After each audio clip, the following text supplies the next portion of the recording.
Hi, I'm Sue Ellam and I'm a professional tarot reader and have been for 25 years. And I use the Mythic Tarot, which are based on Greek mythology. And I'm Carrie Beleno. I am a spiritual life coach and intuitive Reiki master teacher, and I have been seeing clients and practicing for over 20 years as well. And I've got the questions, and a little side note, when the question says I am looking at it from the perspective of the collective. It's not my personal question. I don't particularly have this problem necessarily. So when I say I'm speaking for you or someone that has asked me this question. So just felt the need to say that. Okay, today's question. How do we make a difficult decision? Okay.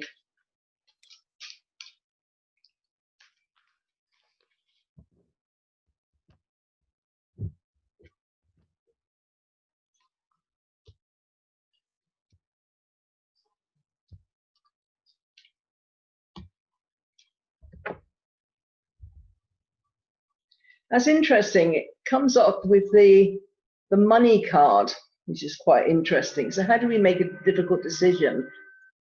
I think it's by understanding that we actually have more than we think we have.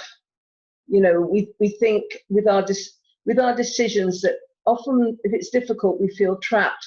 We feel that it's a real problem that we've got, and we forget that about our inner resources. We forget that there's more out there than we can think. But also, we also feel as though but by just saying the word difficult, it puts a block up. So if it's like, oh, well, you know, there's plenty out there for me. I just need to understand and just come to a quiet place so that I can actually tap into what exactly I have to do. But the word difficult does kind of create a bit of a blockage. But you're going to be very proud of yourself.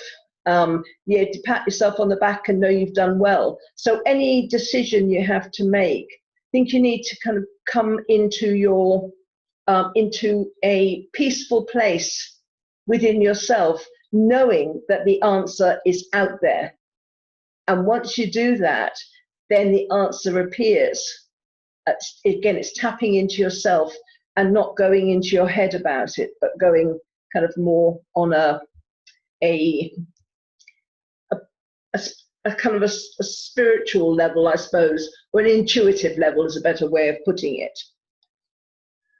And don't take shortcuts. You know, you say it's a difficult decision. You're not accepting maybe that there is a solution to it. You can find a solution, and you can be very proud of yourself for that solution. But then it's like, well, maybe I should just kind of, take less. You know, I really want that, but can I really do that? So maybe I should just take second best and just be grateful for that little kind of little achievement. Stand out for the best because it is there for you. And when decisions come into your mind, things that you feel you need to do, then there's a reason for that. You're being pushed in that direction.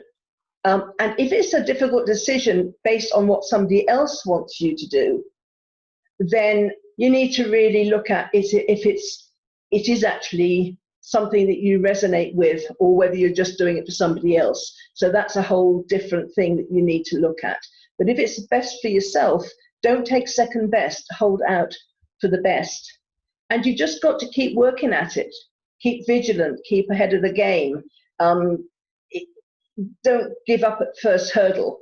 Just keep going. But any solutions are out there for you. You just have to believe there is a solution, and try and take the word difficult out of any decisions, because there's always a solution.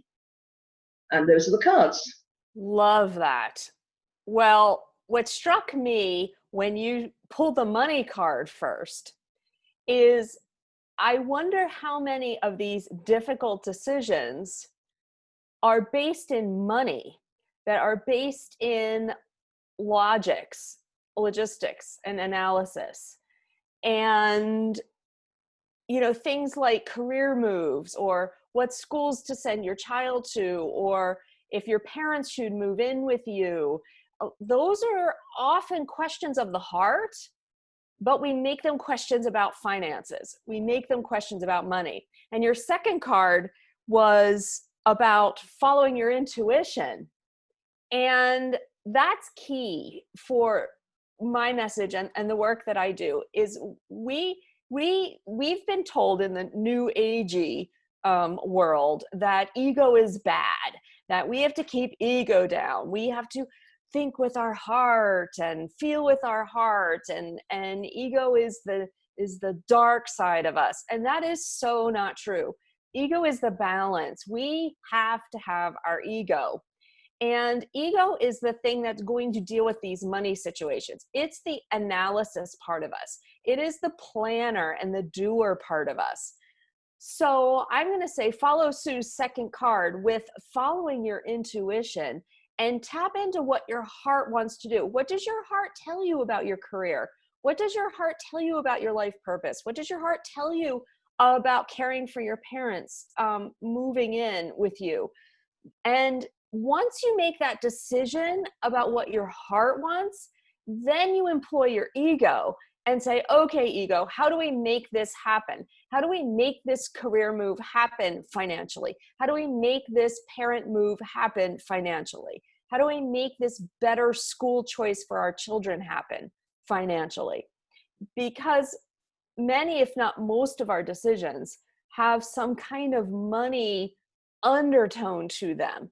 But it's so important that we choose what we want to do, not giving money the energy.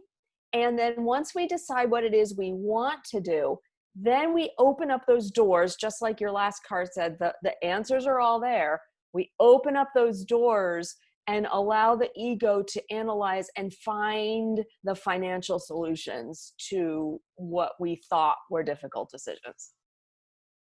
I think that's a very good,